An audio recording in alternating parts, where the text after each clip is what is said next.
Okay, I see people coming in now, so I think we're live. Welcome, everyone. I am Tara Ballman, the Director of Programming for the National Aging in Place Council.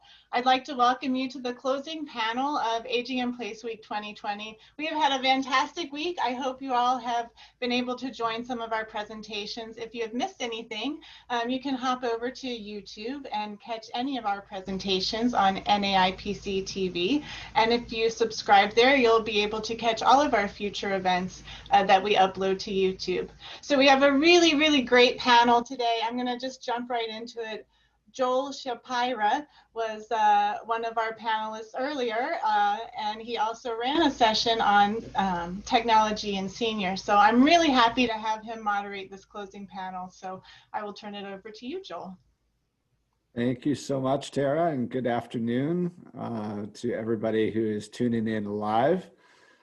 We have a really intriguing panel of professionals this afternoon across a variety of disciplines, and it's my privilege to moderate this panel. We're going to keep the focus on the presenters, but I'm going to introduce each one as we go along, and then there will be questions that we can you can submit into the chat, and we'll address those at the end of the after the four panelists have completed their segments. So really excited, and without any further ado, let me introduce you all to our first panelist. His name is David Newman. He's a retired orthopedic surgeon, and he specialized in sports medicine. He's also the founder of PopDoc.com. As one ages, joints can become stiff and painful, and healing after injury or surgery is not as easy. So appropriate, easy to do joint-specific exercises can help combat stiffness and pain. And PopDoc.com offers seated, controlled exercises to help elders preserve and maintain their joint health. David will tell you more. He is a member of our Long Island chapter and lives in New York City. So David, I'll hand it off to you. Thank you.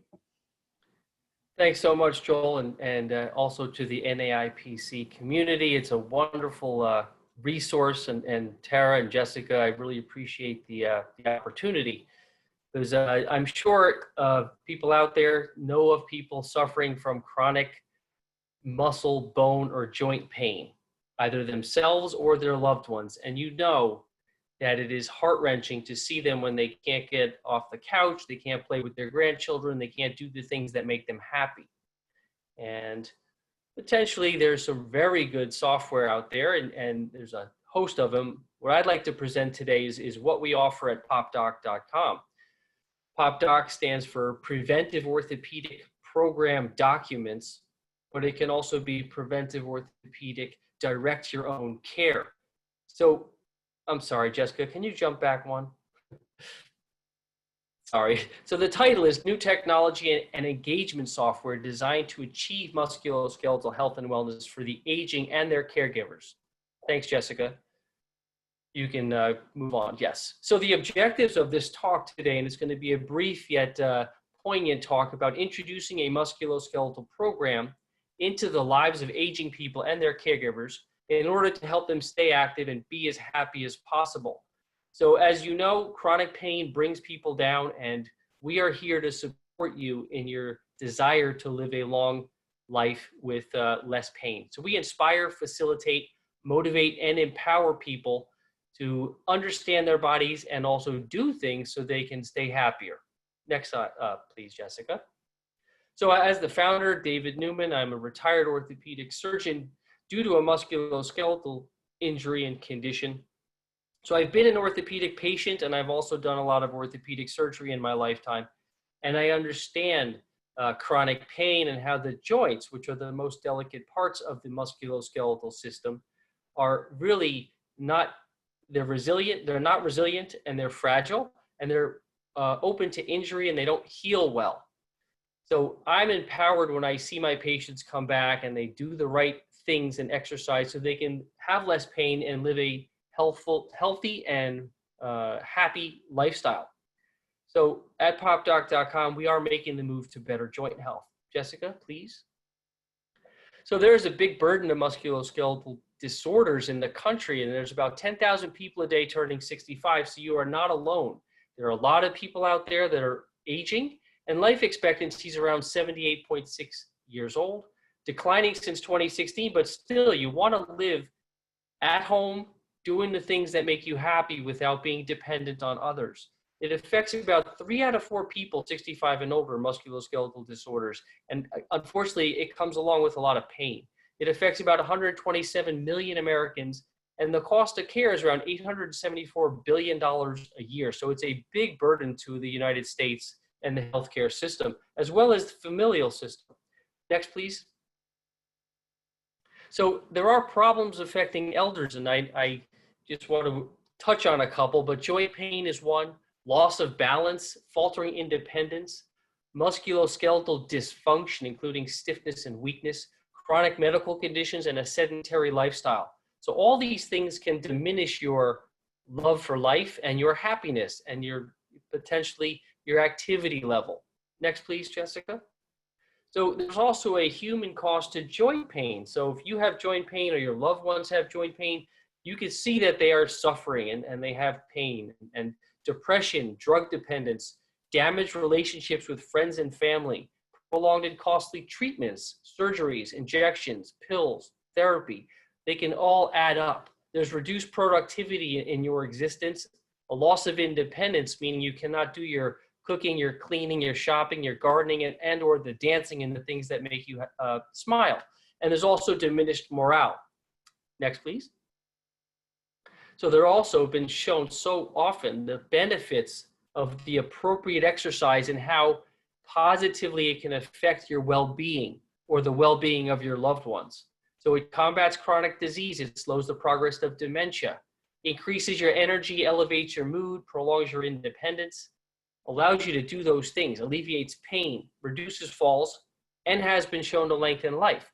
So as you know, a fall is a very devastating injury to yourself if you're the person who fell, but also your whole family is affected. So these types of exercises can give you the strength and coordination and balance to hopefully lessen the incidence of falls. Next, please, Jessica. This is health and wellness technology. So it offers, for elders at least, about 130 seat-based and safe musculoskeletal joint health activities and controlled exercises to choose from. So you will not get bored because we have so much to offer. They're also pre-programmed into 14 exercise groupings, so you can work on a specific joint on a specific time of day or a specific day of the week. They're joint specific and muscle specific. I like to call them preservation activities. They preserve your ability to live the life you want to, even as you age. They're customizable to fit the needs of aging people. And we basically meet you where you are and we elevate and increase the quality of your musculoskeletal system. Next, please. The musculoskeletal system is having to do with the muscles, bones, and joints of your body. So for others who are not necessarily in the aging population, but are caregivers or family members, there are more about 500 musculoskeletal joint health activities and controlled exercises, pre-programmed into about 65 different exercise groupings. So there's plenty to choose from to meet you where you are and to elevate the quality of your musculoskeletal system. These are more like maintenance activities. Thanks, Jessica, for the next. So it is unique and effective, the musculoskeletal platform at PopDoc.com.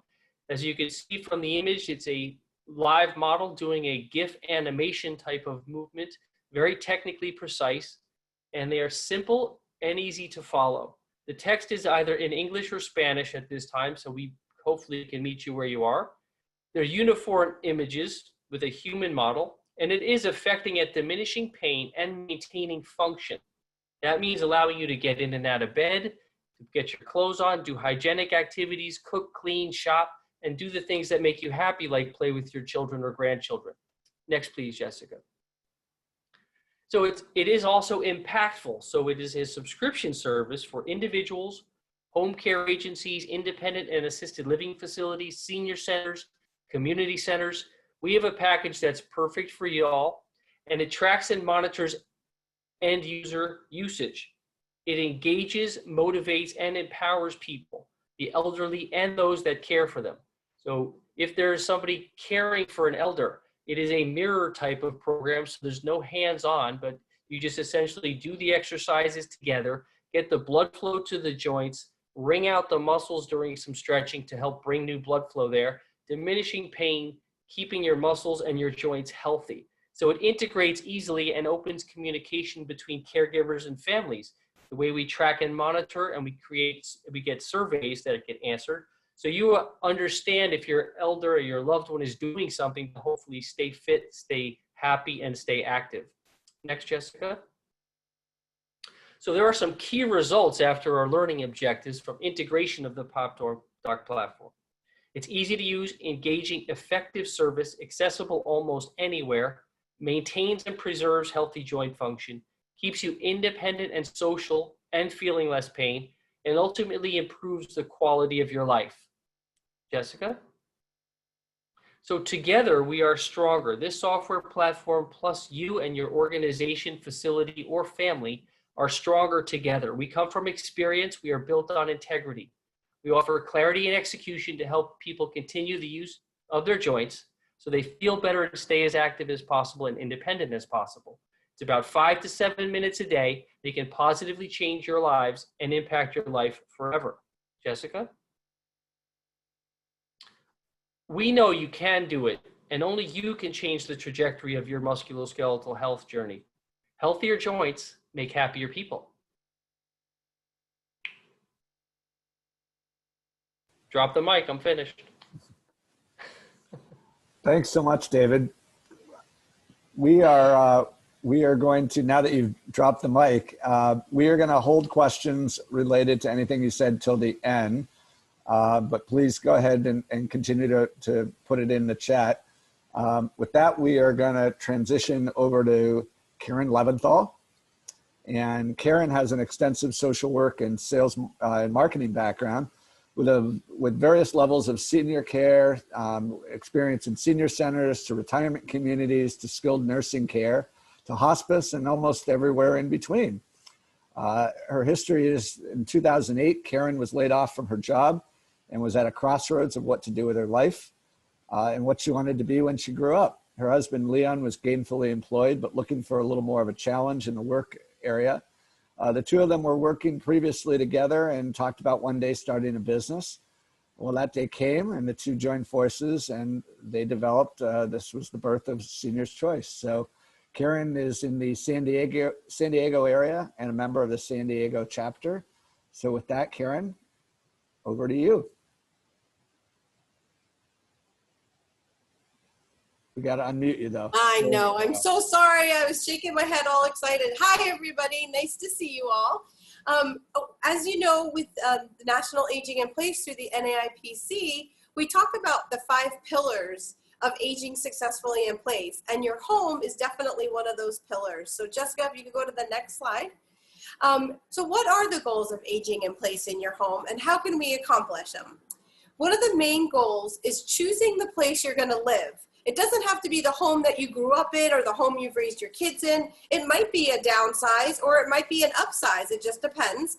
But picking a home that you want to live in and make sure that you stay as safe, as independent, and as comfortable as possible. And also making it livable. So this way, the more livable it is, the more you extend the time in your home, and then you're going to incorporate different things. It's not only services or devices, but it's also modifying the house itself. So I want everybody to think about the house they live in and really think about how old were you when you moved into this house, and has your body changed since you've lived in this house, and has your house changed with your body? And for a lot of people, the answer is no.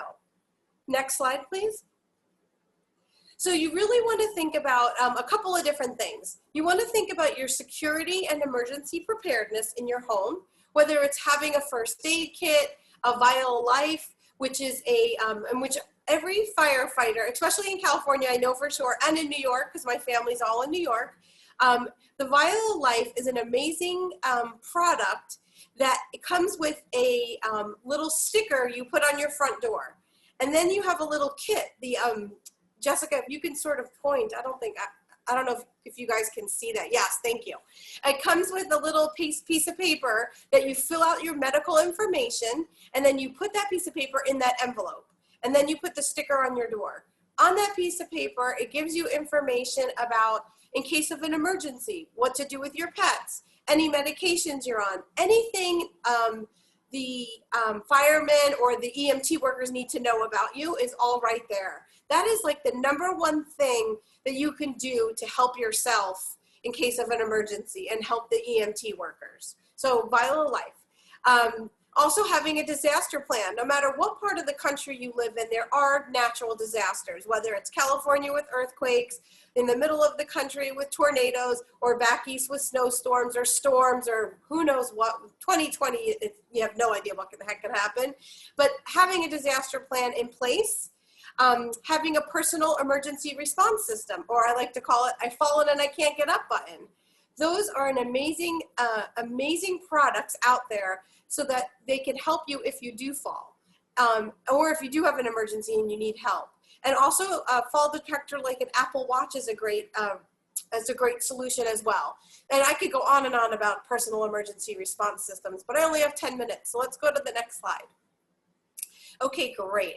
So not only is having the emergency kits available and having your emergency preparedness ready, you want to have great lighting, whether it's exterior lighting walking on your pathway up to your front door, whether it's lighting underneath your bed that highlights your feet so when you get out of bed you don't have to turn on the light, and you could just get your balance together and then slowly get off the bed, or night lights that you plug in, or the picture on the right-hand side is a outlet that has lights that actually illuminate downward, and that light is super helpful at night. And those they have either in your plugs or in your wall switches, and it's just like a light switch cover. That particular one is called Snap Power, but there are many items out there on the market. And then also, I know it looks funny illuminating your toilet, but it really does help, especially the men, but it really does help everybody get to find the bathroom a lot quicker. And a lot easier on your eyes. You don't have to turn on the light and shock your system in place. Next slide, please. Great. So what we're going to do is go quickly, room by room, and different solutions we can come up with to make your house safer. We're going to talk about your entryway and walkways, and we'll go to the bathroom, the bedroom, the kitchen, the stairs, the living room, and common areas. Next slide. So talking about your walkway and entryway, you want to think about, is there lighting adequate? Again, back to that lighting, it's really a key issue. Is there lighting adequate for when you arrive or your guests arrive, leaving before in the dark or at dusk time? You want to have clear pathways, they're free of tripping hazards. You want to make sure all your bushes are trimmed back away from the walkways. And if there are stairs, are they sturdy? Are they level? Are they in good condition? And one of the most important things is, are there handrails? Is there something to grab onto if you're going upstairs? And that picture on the right just shows you a sample of stairway handrails you can put in your home. Next slide, please. Great. So now we also want to think about, and I want everybody at their home to think about, what is it like to get in my house? Is there a rise, a rise meaning a step up to get in the house? Whether it's a ½ an inch or a 12-foot rise, there are solutions for that. So on the left-hand side, that shows a rubber threshold ramp. It's like a little entry mat, but it's risen about, that one's probably about 2½ inches. For every inch that you go up and rise, you should go a foot out for your ramps.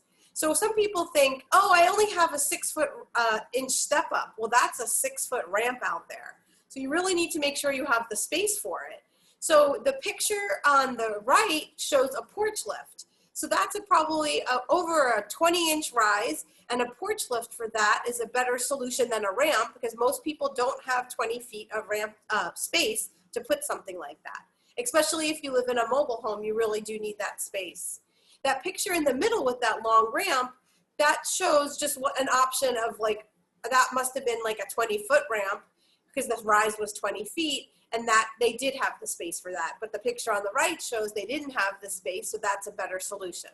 So either way you look at it, there are solutions for getting into your home because especially if there's a fire or any type of emergency, you need access in and out of your home. And I hear so many people saying to me, I just can't get out. And that to me is so heartbreaking because everyone wants to leave their house. Even in time of a pandemic, you still need to leave your house. And this is one of the ways you can make that happen. So next slide, please.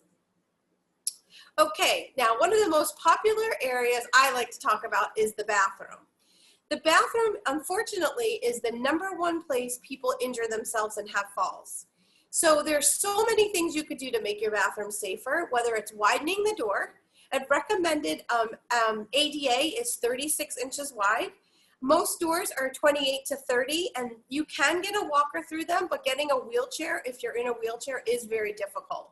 So door widening is a really common solution, or putting hinges on your door to expand it, even just 2 inches make all the difference. Grab bars.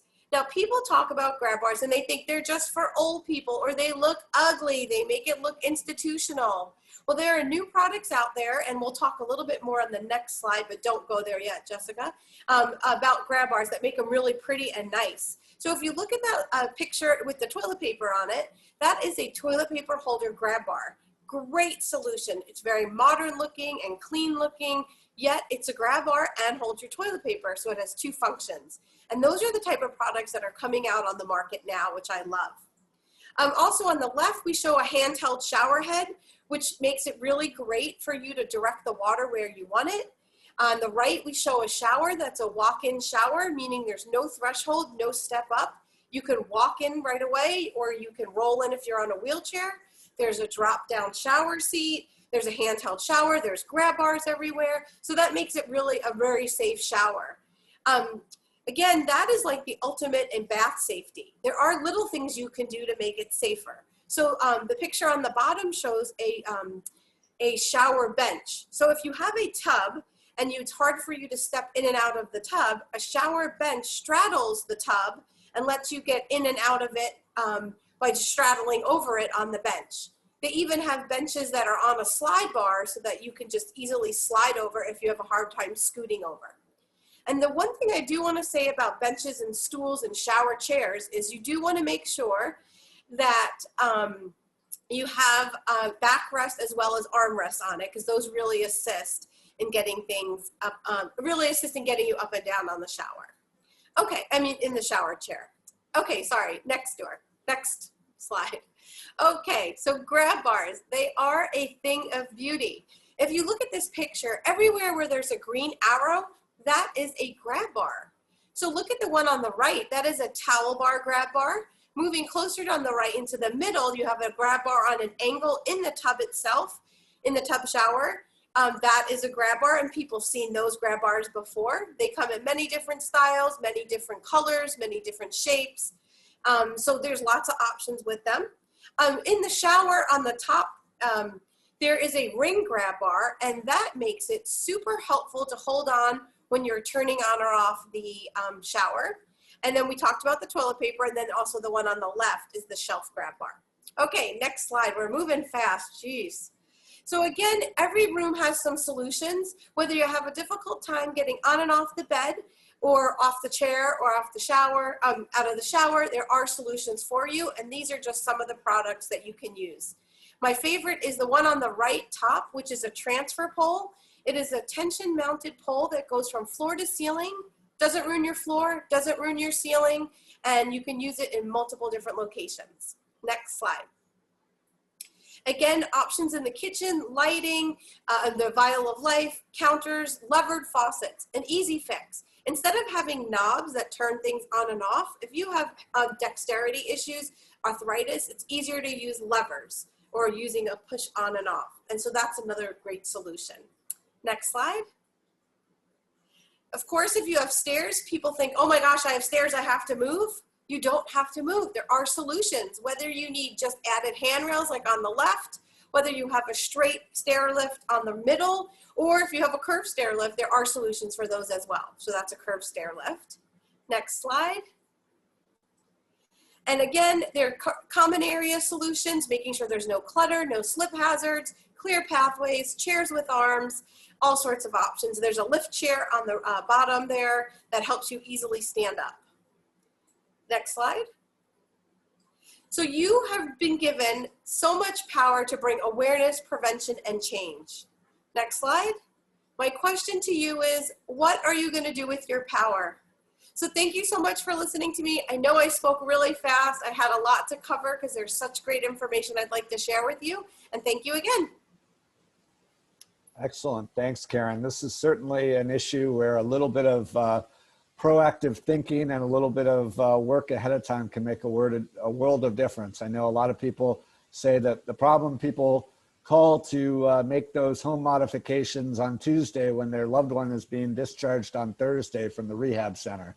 All the time. Get those calls all the time. Right. So it's certainly a case of planning to plan and helping people get the kind of assessment and guidance through this process. And we can find that there's a lot of upside and a lot of downside that can be prevented from falling and other things. So thank you. That's a wonderful presentation. Really appreciate it. So now we'll keep it moving, and we're gonna head over to another San Diego connection. We have Donovan Yusuf from our San Diego chapter as well.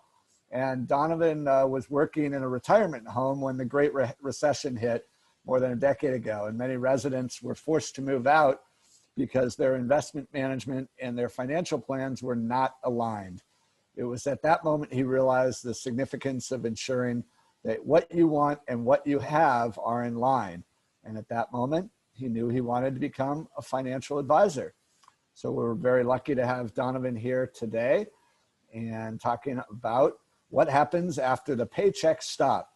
So Donovan, we'll let you unmute and dive right in. Thanks so much for being here. Well, Joel, thank you for that warm introduction, first and foremost. Before I begin, what I'd like to do is take a second and have you lock your feet on the ground, and we're going to stomp for about 10 seconds in the spirit of joint health and get some energy as hard as you can. All right, go. 1.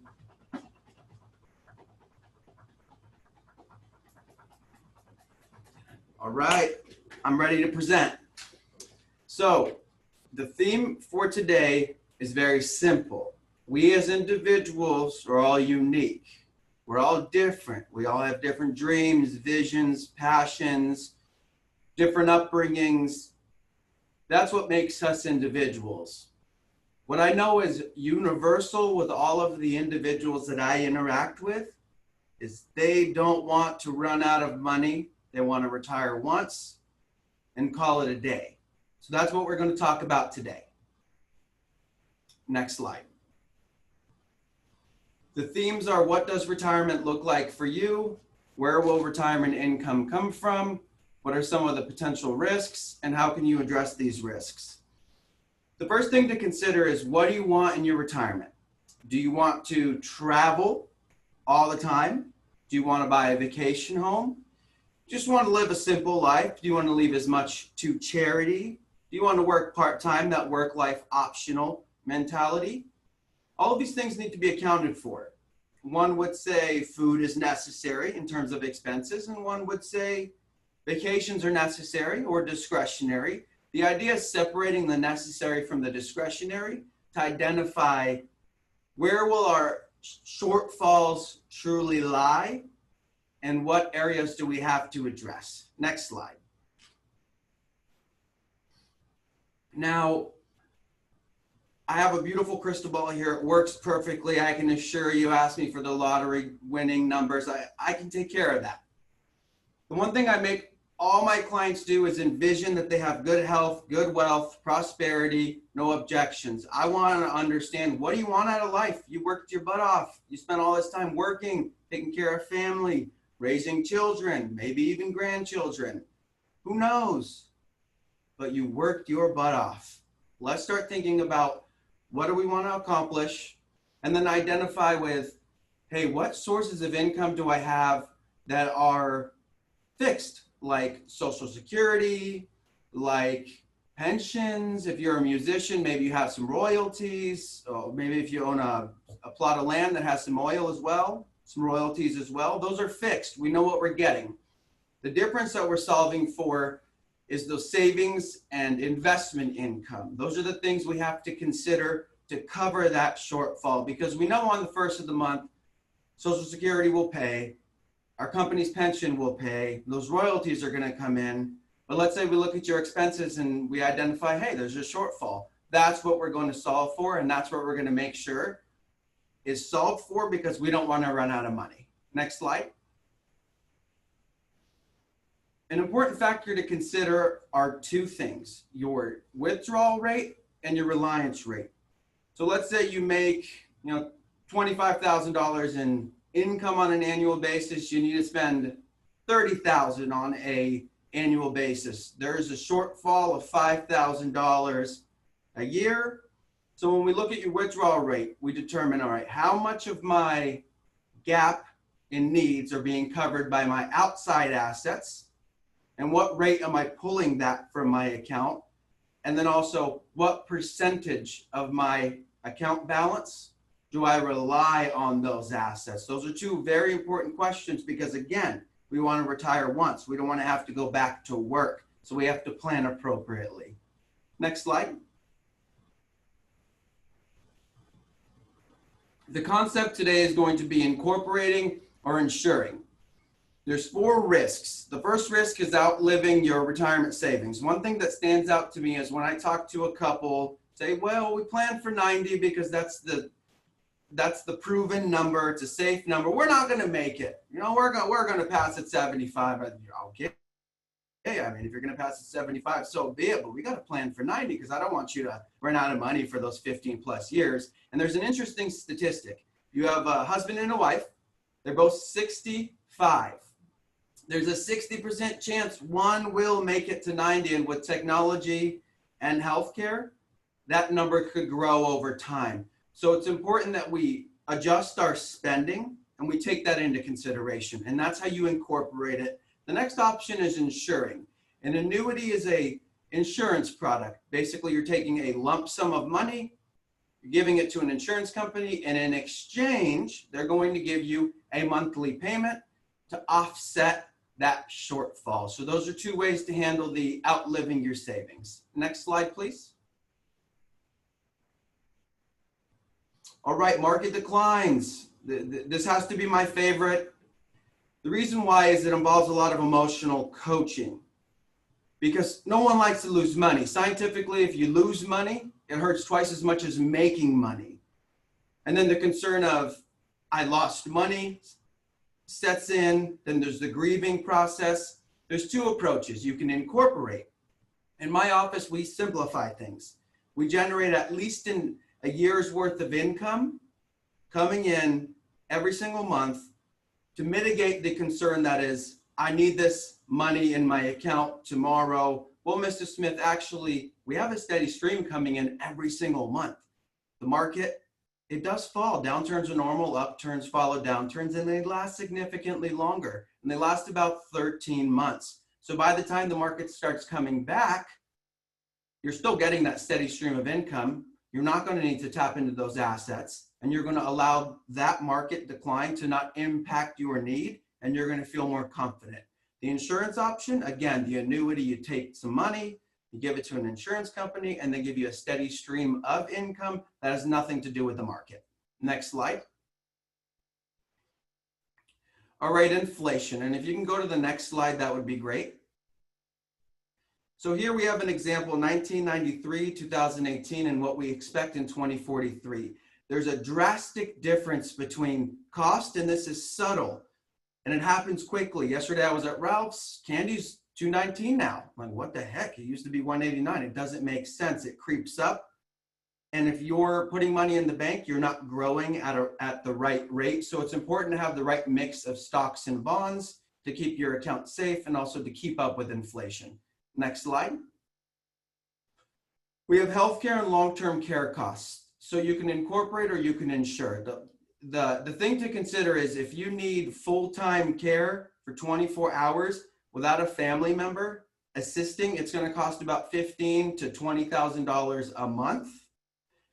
And it may not happen to you, but we have to plan for these things because we just don't know who it's going to happen to. So that's the primary factor, is just keeping that in mind and being mindful of inflation. Those are in today's dollars, and we saw what happens in 2043. Next slide, please. So this is an example of living in a community. There's a lot of representatives in the Aging in Place chapter. I would recommend you talk to aging specialists. What this is saying is for 2.5 years in a nursing home, you're going to need $250,000. You can either cover it with your budget or you can buy some long-term care insurance. And that really is the premise behind this topic. Next slide. In my office, what we do is we regularly meet and we stay on track to ensure that your goals are accomplished and whatever life event happens, that we're planning for that. Thank you.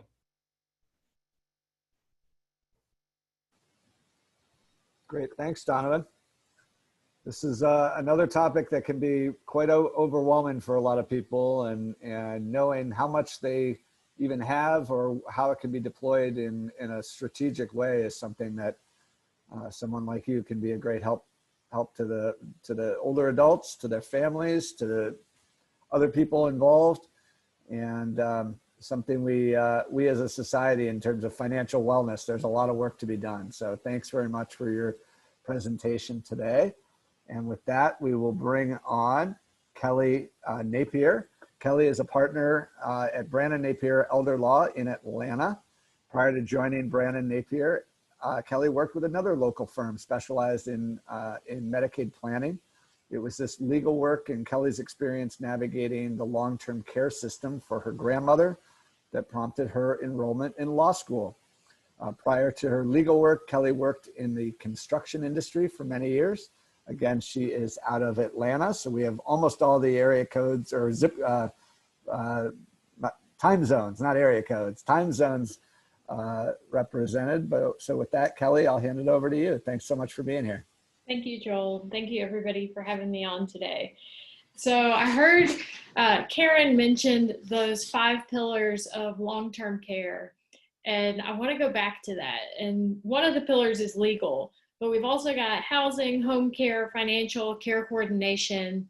And I think the official topic of this talk is how to make your estate easy. But I think that good subheading is going to be how to make sure you get what you want, which Donovan mentioned as well. And the answer is plan ahead, get your documents in place. So nobody can help you manage any of those pillars if you don't have the legal piece in place. And this is nationwide. So the laws about exactly what these documents look like are a little different in every one of your states, but the documents exist everywhere and have pretty much the same names. So the most important document for every single person on this call is a financial power of attorney. This is the document where you get to name someone else as your agent to help make sure your legal and financial affairs are managed. The key is you get to stay in charge. So financial power of attorney guarantees that you stay in charge and lets you authorize someone else to act for you. And the document's going to say when that person can act.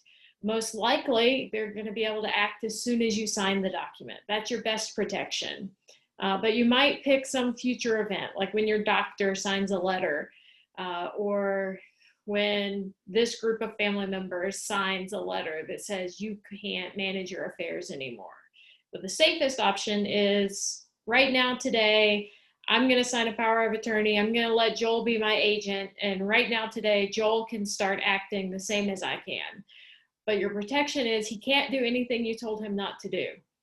So that's where your protection comes in. Unfortunately, to enforce that is a legal process. So if he tries to sell your house out from under me or something like that, then Joel, I'd have to sue you for stealing my house, right? Or have to call the police if you've taken funds out of my account for a reason other than to pay for me.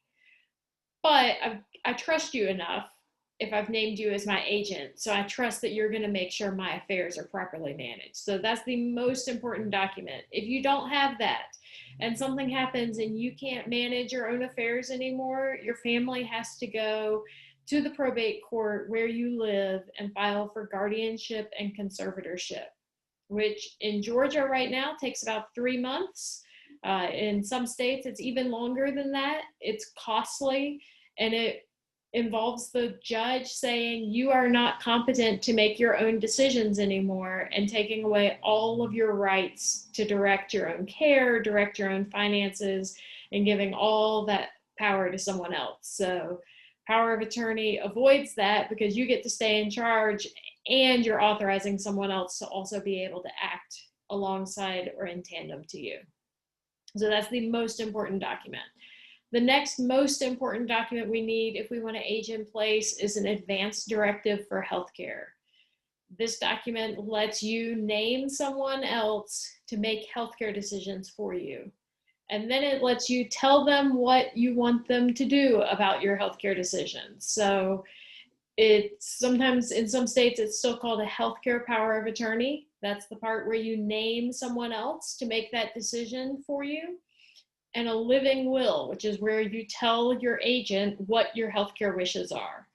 Here in Georgia, our Supreme Court ruled a few years ago that the doctors have to do what the agent says. So we can't have rogue doctors out there deciding they can save you at all costs if your decision is not that. So that's a great protection. Again, if you don't have an advance directive in pretty much every state, your family can make those decisions as long as they get along and are able to participate together in making those decisions.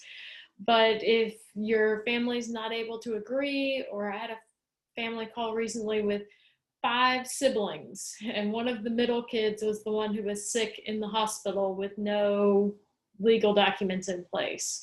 And so the other 4 siblings were all trying to agree, coming from different places in the country, coming from different places ideologically, and they were really struggling to decide about the healthcare and what was going to happen with the sibling who was in the ICU and couldn't direct their own care anymore. So the advance directive lets you put one person in charge, one person who's going to be that voice, even if it's ultimately going to end up being a family decision. That's it. Those are the 2 most important documents. The other thing, I know we have a lot of folks from California here, so we definitely need to mention it. If you need a revocable living trust in some states like California, Florida, New York, I would even venture to say Illinois, you need a revocable living trust for probate. So this is not about living, this is about dying. If you die, things that are in your name pass under probate, which means somebody has to file a petition in the court where you died and get permission from the court to do what your will said. Or if you don't have a will, to distribute things to your family according to the laws of the state where you died. So the way we avoid that court process, and in some states really long delays, is we put everything you own into a revocable living trust. So this is the easy part. You get to be in charge of your trust while you're alive. When you pass away, your successor trustee, the next trustee after you, gets to distribute the assets to whoever you wanted them to go to. Notice I didn't mention anything about filing in the court, because the trust owned everything, and the trust is going to have provisions that you determined that says who gets things when you die. So we've made it super easy. We don't have a good chance for people to object to anything. We don't have any courts involved. We don't have any filings involved. We don't have those delays, administrative delays. So if we're thinking while you're alive, make your life easy with the power of attorney, the advance directive for healthcare. After you've passed away, make your family's life easy by having that revocable living trust.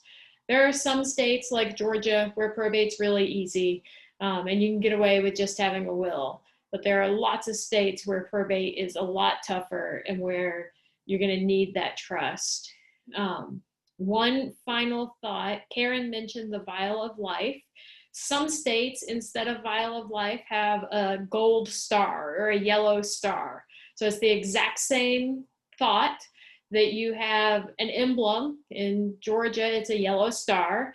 And I know some of the Midwestern states use the star as well, that you might put on the back of your car or on your front door that lets the EMTs know, I have this information. And then the yellow sheet that looks just like what you saw in Karen's presentation would go behind your driver's seat in your car and on the front of your refrigerator to let the EMTs know where your important information is and which hospital or which meds you would prefer or you have. So thank you all. And Joel, back to you. Excellent. Thank you, Kelly. Again, this whole presentation, all these presentations are really the common theme of a little bit of effort up front can save a lot of headache and heartache down the road. Just curious for you, Kelly, before you mute, what's the thing that most people wish they would have heard sooner from their elder law attorney? Had they known, it would have changed a lot about how they might have operated, maybe after a crisis or perhaps a family member after a death. Is there any particular advice that you would share? That you've given some great guidance on documents, but what are the things that people really, if they could just take that action ahead of time, it would save them down the road? The biggest thing is that financial power of attorney, you have to be competent when you sign it. And you have to, in every state, you have to sign it in front of a notary and 1 or 2 witnesses. And so getting that in place while you're healthy, it doesn't take any of your rights away, is the most important proactive thing people can do. We get a lot of calls where somebody's in the hospital or in inpatient hospice, so right there at the end of life, and they're trying to get a power of attorney, and that's not the time. It's not going to help you much then. All right, well, I know we had a couple questions, and we can kind of open it up as well. I believe, David, there was a question for you originally about what's regarding the most common lower back injury that you see. Yep, thank you, Joel, and I appreciate your moderating this panel and all the panelists' fabulous presentations. I'm honored to be part of it. Thank you. So I'm going to break this up into 2 parts. Really, a low back injury to me means either it's an acute, meaning it happens, meaning you tripped and fell, landed right on your buttocks and you jammed your back. That's an acute injury. And then the chronic one is where you didn't do any specific thing to hurt yourself, but you just kind of started feeling low back pain, maybe some minor things, which I call micro trauma. Like, let's say you were taking out the garbage, or you were doing some cleaning or some dusting or even some gardening. And then the next day you woke up with a back pain, but you didn't know where the injury came from. So these are treated a little differently, but the most common as you age is just really those small joints in your lower back, which are really called the facet joints. They're these tiny little coming together of 2 bones as part of your vertebrae. They kind of just wear out over the 50, 60, 80 years of life. And so they get overgrown and they can get close to the nerves. So our body feels pain due to the nerves, which are the small electrical wires that run from your low back or from your knee, let's say, up into your brain, and you feel pain. So the low back pain is so common, and the low back injury, either acute or chronic or atraumatic, meaning it just happened, is usually due to some irritation around your low back, causing the nerves to be stimulated. And getting over that acute pain is, so a lot of it in aging is really degeneration or the slow breakdown of some of the joints around your back. And that can get close to the nerves that run down your leg, and they can also get close to the nerves so they run up to your brain and say, ow, that hurts. The best way, and you can't avoid age. Aging just comes. Some people age quickly and some age less quickly. But there are things you can do. And if you, if you're not too heavy, you stay hydrated, you rest, you do smart things with your body, you're less likely to get this pain. The most common injury in the aging population is slow degeneration. That means the discs in between the bigger bones in your back, the vertebrae, they get to be they lose their water, so they get to be a little more narrow, those spaces, and it leads to more irritation around your nerves. Keeping your muscles around your stomach and your low back strong and toned is really important, because that has to support those injured joints that are getting old.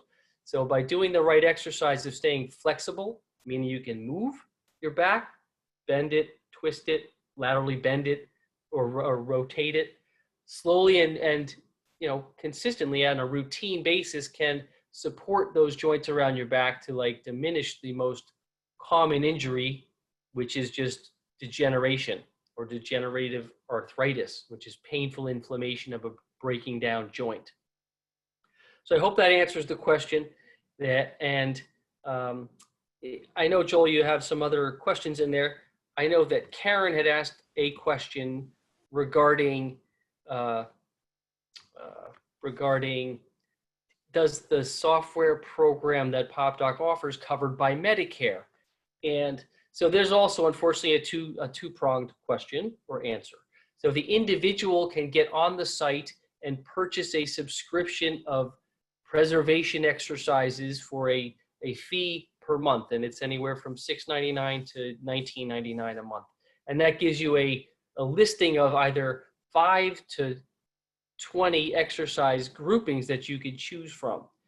If you go through a doctor or a physical therapist or a home care agency or an assisted living facility that is a subscriber, then it's complementary to the end user, which might be the Medicare recipient. In some doctors' offices, there are some reimbursable codes, so doctors can use the software program to give out to the Medicare population and then track and monitor usage to help patients feel better, function better, and have less pain. So if they go through the doctor, it's no cost to the patient, but it's not covered by any insurance. But the doctors can have incentive to deliver better care and to help engage and motivate the patients to do those things that will hopefully alleviate their pain and give them more happiness in their life. Hope that answers your question. Thanks, Karen, for that question. Great, thanks, David. There's a question for Kelly about someone needing help for a sister in the hospital with needing a POA. How do you get it done in the hospital? Is that something that you can address, Kelly, or is that something best that we can direct? Yeah, to get some help. Luckily, this is the one good thing from COVID, is that almost every state is allowing virtual notaries right now. And New York was one of the first states. So yes, you can call your local New York elder law attorney and they can help you get the document and most likely can help you with the virtual signing of that, as long as your sister knows what's happening and is able to communicate with the attorney and able to sign. Then yeah, right now because of COVID, that's possible. Excellent. There's also a question, Kelly, about whether you have to get power of attorney as a couple or do you do it individually?